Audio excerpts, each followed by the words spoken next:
Welcome to MS study partner. तो आज आपको कक्षा 11वीं की पॉलिटिकल साइंस से फर्स्ट चैप्टर पढ़ाया जा रहा है, जिसका नाम है संविधान क्यों और कैसे। इस चैप्टर में सारी बातें संविधान से रिलेटेड है कि संविधान का अर्थ क्या होता है, संविधान को क्यों बनाया गया, संविधान को किसने बनाया, संविधान को किन कार्यों के लिए बनाया गया था, एवं संविधान की है जो भारत को आवश्यकता क्यों पड़ी। तो चलिए स्टार्ट करते हैं। आप स्क्रीन पर देख पा रहे होंगे फर्स्ट पॉइंट क्या है। फर्स्ट पॉइंट है संविधान का अर्थ बताइए, यानी संविधान क्या होता है। चलिए पढ़ते हैं। संविधान एक ऐसा लिखित एवं अलिखित दस्तावेज होता है जिसमें किसी देश के या किसी देश में शासन व्यवस्था चलाए जाने से संबंधित नियम कायदे कानून होते हैं। यानी किस देश में क्या नियम है, क्या कायदे कानून है, ये उसके संविधान में लिखे हुए होते हैं। या फिर कुछ अलिखित भी होते हैं जिन्हें सिर्फ मुंह से बोलकर क्या बताया जाता है और वो फॉलो किए जाते हैं कायदे कानून। नेक्स्ट पॉइंट देखिए। संविधान में शासन व्यवस्था का स्वरूप, सरकार की शक्तियां, जनता के अधिकार और कर्तव्य, संस्थाएं, सरकार के विभिन्न अंग और उसके कार्य, प्रशासन इत्यादि के बारे में विस्तृत जानकारी मिलती है। यानी संविधान में जो शासक कर रहे हैं, जैसे पीएम मोदी है, तो इसके बारे में, प्रधानमंत्री की पोस्ट के बारे में संविधान में सारी जानकारी मिलेगी। क्या है शासन व्यवस्था का स्वरूप, यानी किस तरह की शासन प्रणाली है हमारे भारत में, उस विषय में क्या है सारी जानकारी मिलेगी। सरकार के पास क्या शक्तियां होती है, क्या नहीं होती, जनता के पास क्या अधिकार होते हैं, जनता के कर्तव्य क्या होते हैं, संस्थाओं के बारे में, सरकार के विभिन्न अंगों के बारे में क्या है संविधान में सारी जानकारियां दी गई है। चलिए नेक्स्ट टॉपिक देखते हैं। संविधान का कार्य क्या होता है। संविधान देश के नागरिकों की इच्छाओं और आकांक्षाओं को पूरा करने का जरिया है। संविधान क्या है, देश के जो नागरिक यानी आप और हम जैसे जो नागरिक हैं, हमारे इच्छा और आकांक्षाओं को क्या करता है, पूरा करता है। किसी पे कोई पाबंदी नहीं है ज़्यादा सर, यानी स्वतंत्र देश है तो स्वतंत्र संविधान भी है। एक तरह से हर किसी को स्वतंत्रता है अपने कार्य करने के लिए, मतलब स्वतंत्रता है तो उल्टे सीधे कार्य नहीं करने करने हैं, तो ऐसे कार्य करना है जिससे हमारे देश को भी नुकसान ना हो और आपको भी नुकसान ना हो। चलिए पढ़ते आगे। संविधान किसी भी देश की राजनीतिक प्रक्रिया की मूल संरचना का निर्धारक होता है। संविधान क्या है, किसी भी देश की जो राजनीति है, यानी जो पॉलिटिक्स है किसी भी देश की, उसकी जो प्रक्रिया होती है उसका मूल संरचना होती है। क्यों? क्योंकि अगर संविधान नहीं होगा तो ना गवर्नमेंट को पता होगा कि भाई उसके पास क्या राइट्स है, और ना हमें पता होगा कि हमारे पास क्या राइट्स है। गवर्नमेंट तो अपनी मनचाही करेगी और क्या, फिर हमें झेलना पड़ेगा। जैसे आप लोग न्याय अन्याय होगा आपके साथ, फिर आप लोग आवाज़ नहीं उठा पाओगे, आपको पता नहीं होगा ना कि आपके पास राइट्स भी है आवाज़ उठाने के लिए। चलिए आगे देखते हैं। संविधान किसी भी देश में सरकार और लोगों के बीच संबंधों को नियमित करता है। यानी जो संविधान है उसमें आपके और सरकार, यानी देश के नागरिक और देश की सरकार के बीच में क्या है, संबंध स्थापित करता है। समझ रहे हो ना, नियमित करता है मतलब स्थापित करता है। नेक्स्ट देखते हैं। सरकार के 3 प्रमुख अंगों की स्थापना, यानी एक विधायिका होती है, कार्यपालिका होती है और न्यायपालिका होती है। इसकी स्थापना जो है संविधान द्वारा होती है। स्थापना क्या होती है, जैसे विधायिका हो गई, कार्यपालिका हो गई, न्यायपालिका जिसमें आपको न्याय मिलता है, उसके क्या होती है, इन तीनों जो है अंगों की स्थापना कौन करता है, संविधान करता है। चलिए आगे देखते हैं। संविधान के प्रमुख कार्य क्या होते हैं। सॉरी, वो थोड़ा मैं लिख गया था वहाँ पे, वो संविधान ऐसा है। वो संविधान के प्रमुख कार्य क्या होते हैं, देखिए। वह आधारभूत नियमों का एक ऐसा समूह उपलब्ध कराए जिससे समाज के सदस्यों में एक नियम न्यूनतम तालमेल एवं विश्वास बना रहे। यानी भाई जो नियम है संविधान में लिखे गए हैं वो हर किसी के लिए बराबर है। कोई मतलब ना उनसे कोई ऊपर है ना उनसे कोई नीचे है। आपको अपने अपना पेट पालने के लिए कमाने का अधिकार है, तो दूसरे को भी कमाने का अधिकार है। ये सब नियम है जो उसके लिए बराबर है। जैसे आपको कपड़े पहनने का स्वयं का अधिकार है, तो वैसे दूसरे को भी अधिकार है ना। वैसे संविधान में भी कुछ ऐसे अधिकार होते हैं जो क्या होता है, समाज के सदस्यों के बीच में न्यूनतम तालमेल बनाए रखने के लिए ज़रूरी होते हैं। ठीक है, चलिए आगे देखते हैं। समाज में फैसला लेने की शक्ति किसके पास होगी। संविधान यह भी निर्धारित करता है कि सरकार किस प्रकार निर्मित होगी। सरकार किस प्रकार निर्मित होती है, आप लोग वोट डालते हैं तभी तो वोट, आप लोग वोट डालेंगे तभी तो सरकार बनेगी। समाज में फैसला कौन लेगा, जो सरकार बनेगी वही फैसला लेगी। समझ रहे हो ना आप, कि जो सरकार आप निर्मित करोगे, जिस सरकार को आप बनाओगे, जिसको आप प्रशासन में लेके आओगे, वही क्या करेगी, उन्हीं के पास शक्तियाँ होगी और वही क्या करेगी, शासन करेगी, नियम बनाएगी, कायदे कानून बनाएगी। और क्या है, मतलब फैसला लेना है, कैसा फैसला लेना है, वो सब सरकार तय करेगी। आगे देखते हैं। सरकार के द्वारा अपने नागरिकों पर लागू किए जाने वाले कानूनों की कोई सीमा निश्चित करे। यह सीमाएं इस रूप में मौलिक होती है कि सरकार भी उन कानूनों का उल्लंघन नहीं कर सकती। हाँ, अपने संविधान में कुछ ऐसे कायदे कानून होते हैं जो सरकार के लिए और आपके लिए जो है सेम होते हैं। यानी अगर सरकार है आपके साथ कुछ गलत कर रही है तो आपके पास वो राइट्स होते हैं कि आप सरकार के खिलाफ आवाज़ उठा सकते हैं। और संविधान में भी कुछ ऐसे कायदे कानून होते हैं जिसका उल्लंघन सरकार नहीं कर सकती। बाई चांस अगर आपका घर है, कोई सरकार कोई सड़क बना रही है, उसके बीच में आ रहा है, तो आपके पास फुल राइट्स है कि आप अपनी मर्जी से अपना घर दे सकते हैं या फिर उसके खिलाफ आवाज़ उठा सकते हैं। अगर सरकार आपसे ज़बरदस्ती कर रही है तो आप कोर्ट में क्या है, अपील कर सकते हैं, कोर्ट में केस कर सकते हैं सरकार के खिलाफ।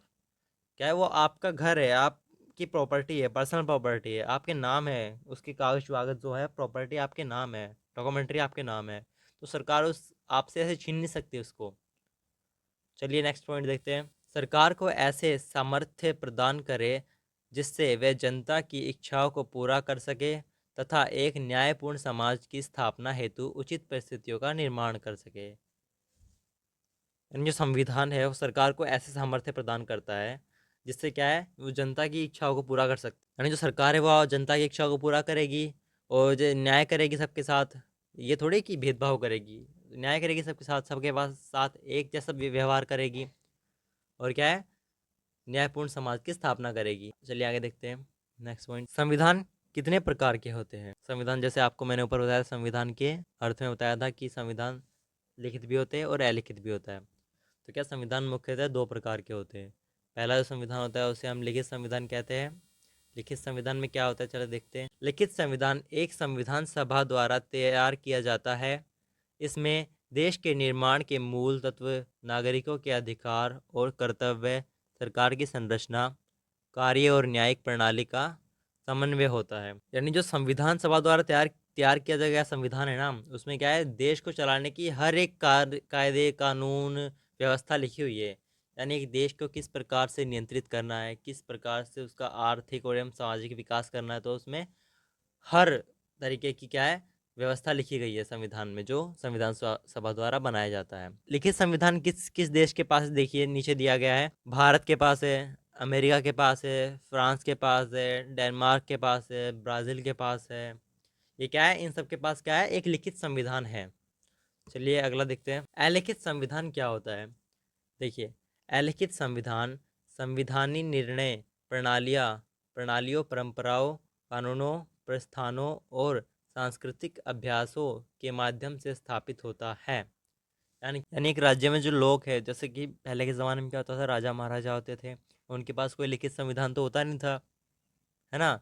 जो क्या करते थे, वो घोषणा करते थे, घोषणा कर देते थे कि भाई आप क्या करना है, कि ये घोषणा की जाता है कि राज्य में ये कानून आज से लागू किया जाता है, क्या फिर कर बढ़ाया जाता है। ऐसे ऐसे जो कानून होते थे वो घोषणा द्वारा क्या किए जाते थे, बता दिए जाते थे। तो जैसे वर्तमान में कुछ भी ऐसे भी देश है जिनके पास अलिखित संविधान है, जैसे ब्रिटेन हो गया, इसराइल हो गया।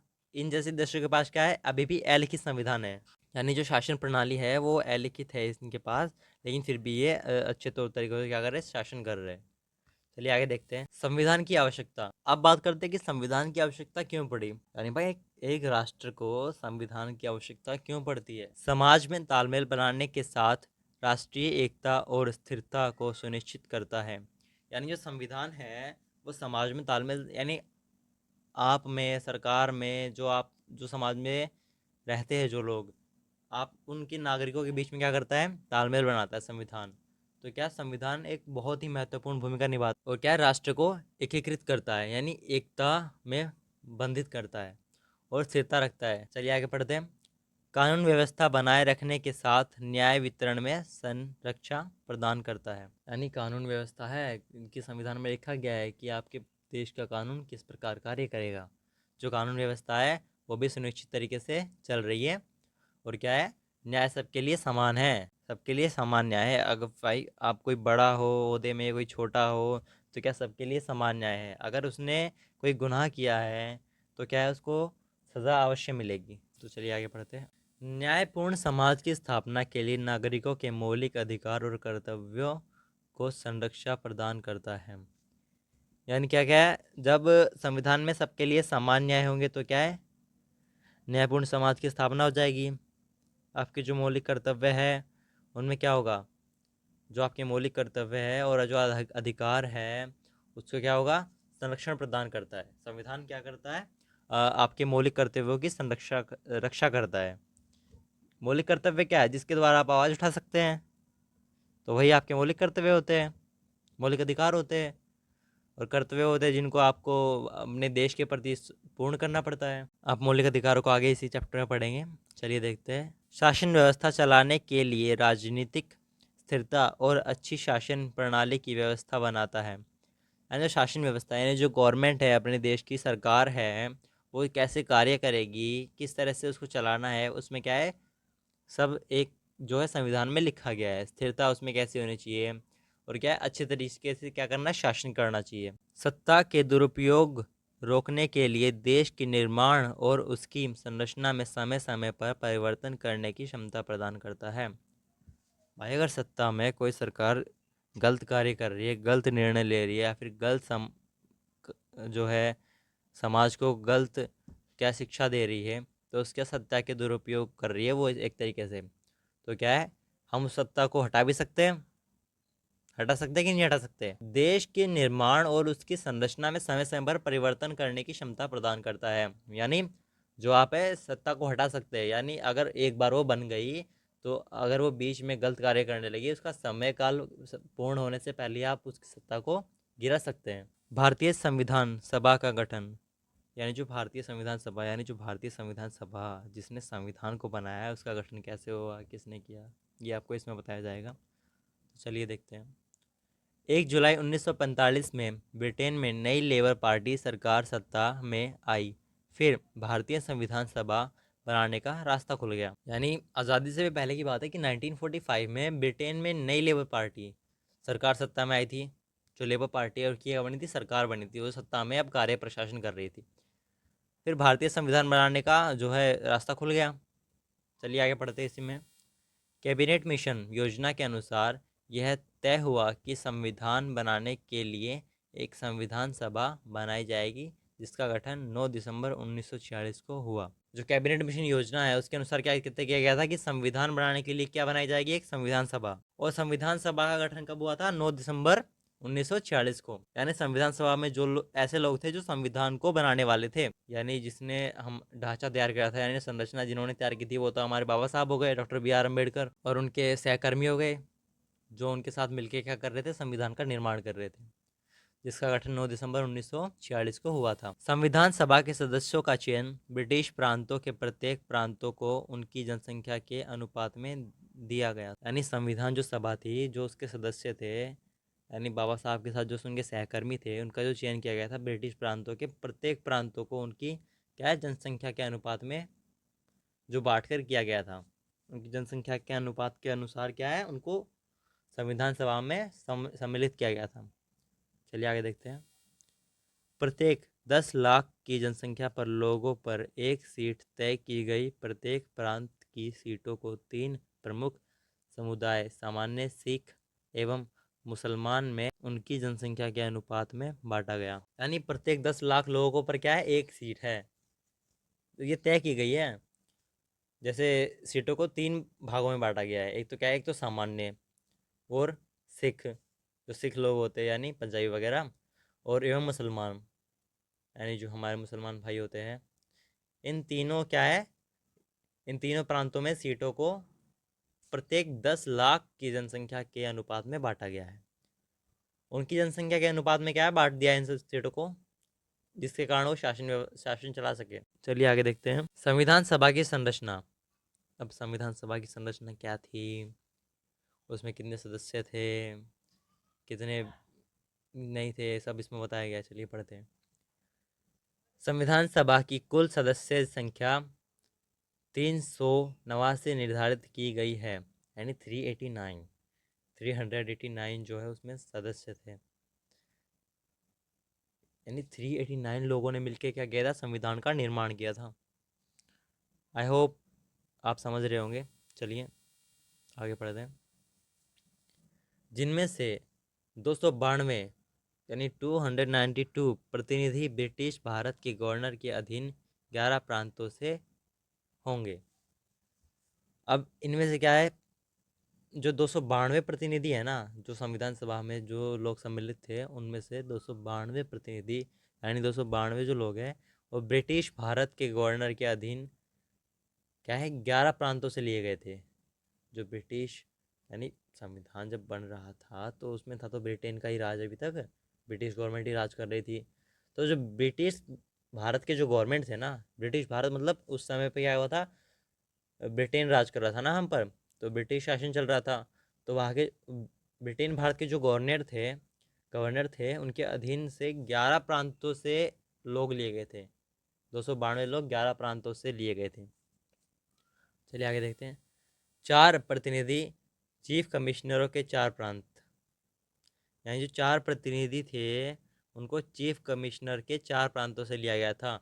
और वो प्रांत कौन कौन से थे? पहले तो था दिल्ली, दिल्ली से लिए गए थे। अजमेर यानी मेरवाड़ा से लिए गए थे।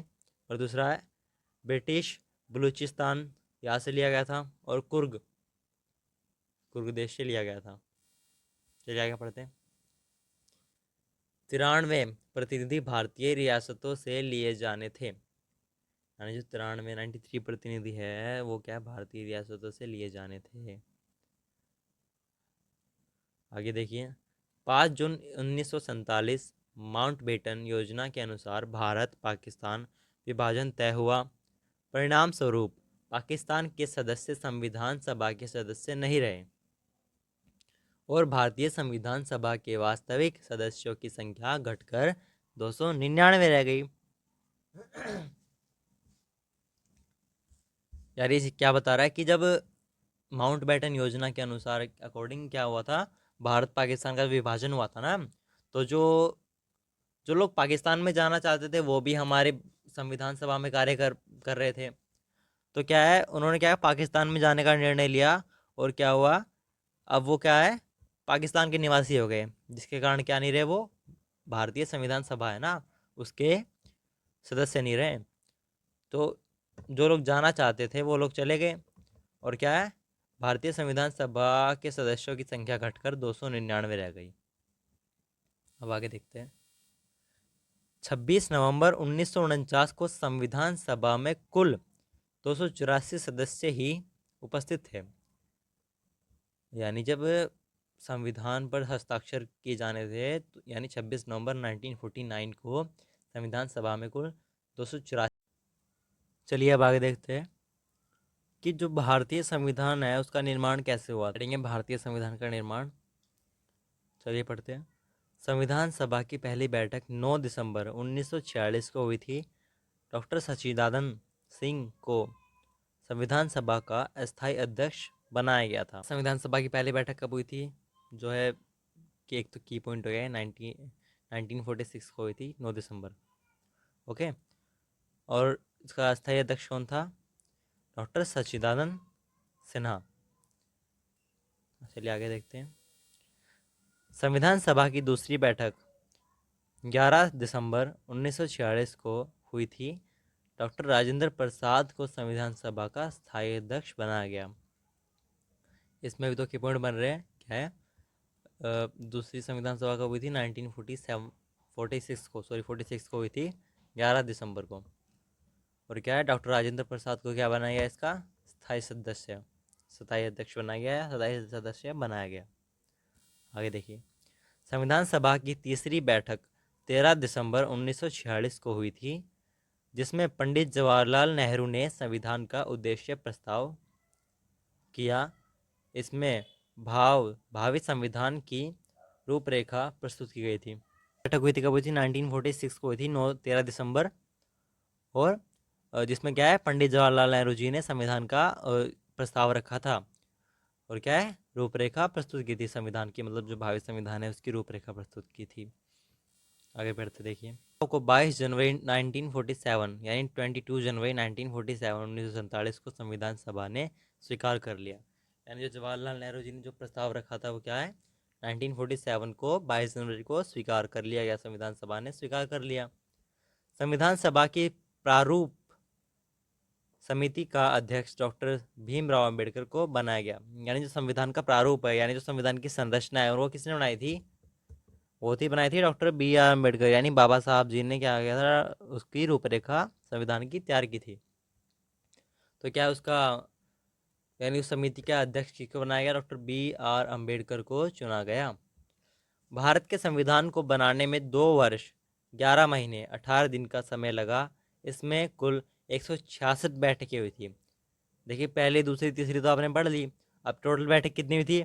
166 बैठक हुई थी, और इसको बनाने में 2 साल 11 महीने 18 दिन का समय लगा था। चलिए आगे पढ़ते हैं। मूल संविधान में 395 अनुच्छेद यानी 395 अनुच्छेद आर्टिकल्स हैं, और क्या है, 22 भाग और 8 अनुसूचियाँ थी। अब क्या है, वर्तमान में जब प्रेजेंट में जो संविधान है हमारे पास, यानी चेंजेस होते रहे बीच बीच में, तो अब वर्तमान में क्या बचा? अनुच्छेद तो 395 ही है, पर क्या है, जो है अनुसूचियों की संख्या है वो बढ़ाकर 12 कर दी गई है। सॉरी, अनुसूचियों की संख्या बढ़ाकर 12 कर दी गई है। अनुसूचियों की संख्या बढ़ाकर क्या कर दी? 12 कर दी। चलिए आगे बढ़ते हैं। 26 नवंबर 1949 को संविधान बनकर तैयार हो गया था, परंतु इसे पूर्णतः लागू 26 जनवरी 1950 को किया गया था। कहीं बीच में जो भी रुकावटें आ रही थी, इनमें कोई कोई रुकावटें आ रही होगी, तो क्या है, कुछ कारणोंवश इसको 26 जनवरी 1950 को लागू किया गया था। चलिए आगे पढ़ते हैं। भारतीय संविधान के स्रोत क्या क्या है? यानी क्या है भाई, किन स्रोतों से, किस देशों से भारतीय संविधान में जो कायदे कानून है वो किस देशों से लिए गए हैं, यानी जो शासन प्रणाली है वो किस देश से ली गई है। चलिए इसमें आपको ये बताया जाएगा। चलिए देखिए, भारतीय संविधान का लगभग 75% हिस्सा भारत सरकार अधिनियम 1935 से लिया गया है। क्या भारतीय सरकार का 75% जो भाग है वो क्या, भारतीय सरकार अधिनियम 1935 से लिया गया है। आगे देखिए, भारतीय सरकार यानी जो भारतीय संविधान में अन्य देशों से भी प्रावधान लिए गए हैं, इसलिए भारत के संविधान को उदार का थैला भी कहा जाता है। उदार का थैला मतलब भाई, इसने दूसरे देशों के संविधान से क्या है, कुछ जो अ, कानून है क्या लिए हैं, उधार लिए हैं, इसलिए क्या कहा जाता है, उधार का थैला कहा जाता है। हमारे भारतीय संविधान को देखते हैं किन किन देशों से इन्होंने उधार लिया है।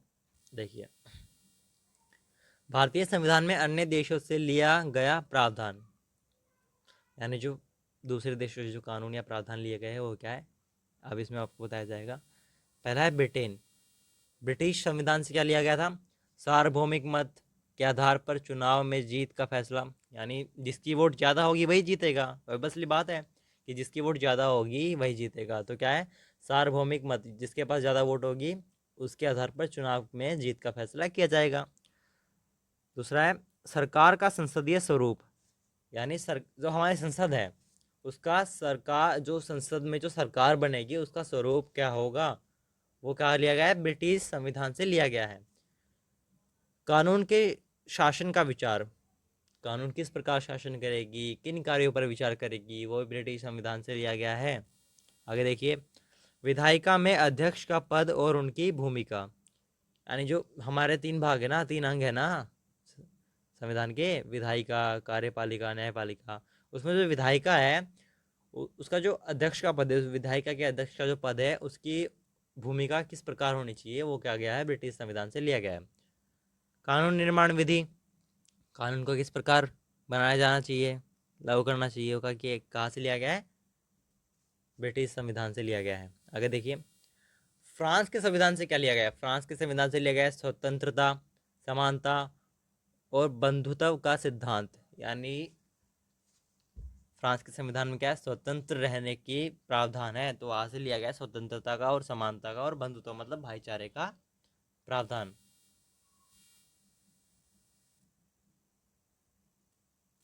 आगे देखिए, आयरलैंड का संविधान, यानी आयरलैंड के संविधान से क्या लिया गया है, राज्य के नीति निर्देशक तत्व, यानी आगे पढ़ेंगे इसमें कि अगले चैप्टर में कि राज्य के नीति निर्देशक तत्व क्या होते हैं, आगे आप इसी में आपको बताया जाएगा। राज्यसभा में मनोनीत सदस्य, यानी जो राज्यसभा है उसमें इन सदस्यों का चयन किया जाता है वो कहाँ से लिए गए हैं? आयरलैंड के संविधान से लिए गए हैं। आगे पढ़ते हैं। दक्षिण अफ्रीका का संविधान, दक्षिण अफ्रीका के संविधान से क्या लिया गया है? संशोधन प्रक्रिया ली गई है। यानी किस प्रकार क्या है कि उसमें संशोधन किए जाएंगे हमारे संविधान में। अब चेंजेस मतलब समझ रहे हो गया आप लोग, चेंजेस जो है किस प्रकार किए जाएंगे, संशोधन मतलब चेंजेस।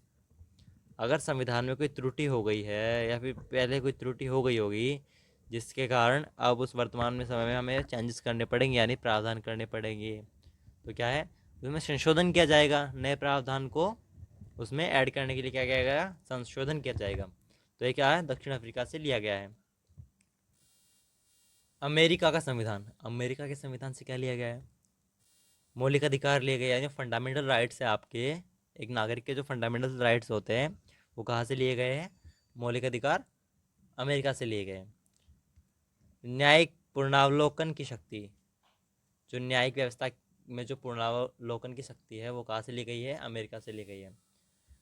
न्यायपालिका की स्वतंत्रता, भाई न्यायपालिका क्या होती है? न्याय सबके लिए समान होता है, तो इस प्रकार से न्यायपालिका का स्वतंत्र होना चाहिए, वो किसी एक पक्ष में तो नहीं डल सकती ना, सबके लिए स्वतंत्र और सबके लिए एक ही भाव से क्या करेगी? न्याय करेगी।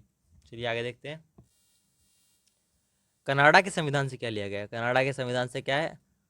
अर्धसंघात्मक सरकार, आपको जानने को मिलेगा आगे अर्धसंघात्मक सरकार क्या होती है।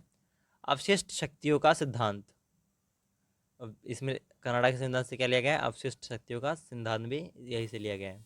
आगे देखिए, भारतीय संविधान की विशेषता क्या क्या है? अब हमने सब कुछ कर लिया, संविधान बना लिया, बैठकें हो गई, अब क्या है इसकी विशेषताएं क्या क्या है? देखिए, दुनिया का सबसे बड़ा लिखित संविधान है, भारत के संविधान को दुनिया का सबसे बड़ा लिखित संविधान माना जाता है। ठीक है, आगे देखिए, भारतीय संविधान न अधिक लचीला एवं न ही अधिक कठोर है, क्योंकि इसमें संशोधन किया जा सकता है पर इसके लिए विशेष बहुमत की जरूरत पड़ेगी। अब भाई लचीला होता तो ये कोई भी उठा के संशोधन कर देता, है ना, जिसके पास पावर होती है तो कोई उठा के संशोधन कर लेता, लेकिन ऐसा नहीं है, थोड़ा सा कठोर है, थोड़ा सा लचीला है। अगर हमें संशोधन करना है तो क्या है? बहुमत की आवश्यकता है हमें, कि कितने जो है सरकार है जो हमारी, उसमें से कितने लोग चाहते हैं कि संविधान में संशोधन हो। चलिए आगे देखते हैं। राज्य के नीति निर्देशक सिद्धांत जो देश के नागरिकों को नैतिक, सामाजिक और आर्थिक विकास के लिए महत्वपूर्ण है। भाई राज्य के जो कुछ ऐसे निर्देश या नीति होती है जो क्या है, देश के जो नागरिक, देश की हो या राज्य के जो नागरिक होते हैं उनकी नैतिक एवं सामाजिक और आर्थिक विकास के लिए बहुत ही इंपॉर्टेंट यानी महत्वपूर्ण होते हैं। आगे देखिए, भारतीय संविधान में नागरिकों के मौलिक अधिकारों की गारंटी दी गई है, जिसमें स्वतंत्रता, समानता, न्याय, धर्मनिरपेक्षता और राष्ट्रीय एकता जैसे अन्य महत्वपूर्ण मुद्दे शामिल हैं। ये जो भारतीय संविधान है उसमें नागरिकों के मौलिक अधिकारों की आ गई है छूट है पूरी, कि भाई इनको ये मौलिक अधिकार है, जिसमें क्या है? स्वतंत्रता का मौलिक अधिकार है उनके पास, समानता का है, धर्मनिरपेक्षता यानी अपने अपने धर्म का प्रचार करो भाई, ठीक है, अपना अपना धर्म मानो, अगर आप अपना धर्म अच्छे से फॉलो करते हो तो करो। और क्या है? राष्ट्रीय एकता यानी एक जो है राष्ट्र को एक एकीकृत करने में बहुत ही महत्वपूर्ण मुद्दा शामिल है। आगे देखिए, सार्वभौमिक सार्वभौमिक वयस्क मताधिकार जो बिना किसी भेदभाव के सभी वयस्क लोगों को मतदान का अधिकार देता है। सार्वभौमिक वयस्क मताधिकार का मतलब होता है कि भाई वोट डालने का अधिकार, यानी आप लोगों के पास वोट डालने का अधिकार तो होगा ही, तो ये क्या होता है? सार्वभौमिक वयस्क मताधिकार, एक व्यक्ति को क्या है? वोट डालने का पूरा अधिकार होता है। आगे देखिए, दुनिया का सफलतम संविधान सब जब से बना है अभी तक का कायम है। क्या है? ये दुनिया का एक बहुत ही सफल संविधान है, यानी जब से बना है। और देशों क्या संविधान में क्या है, कभी बीच बीच में क्या है संविधान हटा देते हैं, कई ऐसे देश हैं जो संविधान हटा देते हैं, जिनका संविधान चल नहीं पाता बहुत लंबे समय तक, लेकिन क्या है, हमारा संविधान क्या है, भारत का जब से बना है ना अब तक चल ही रहा है, कायम है अपनी, एक अड़ग है, यानी डिगा हुआ है।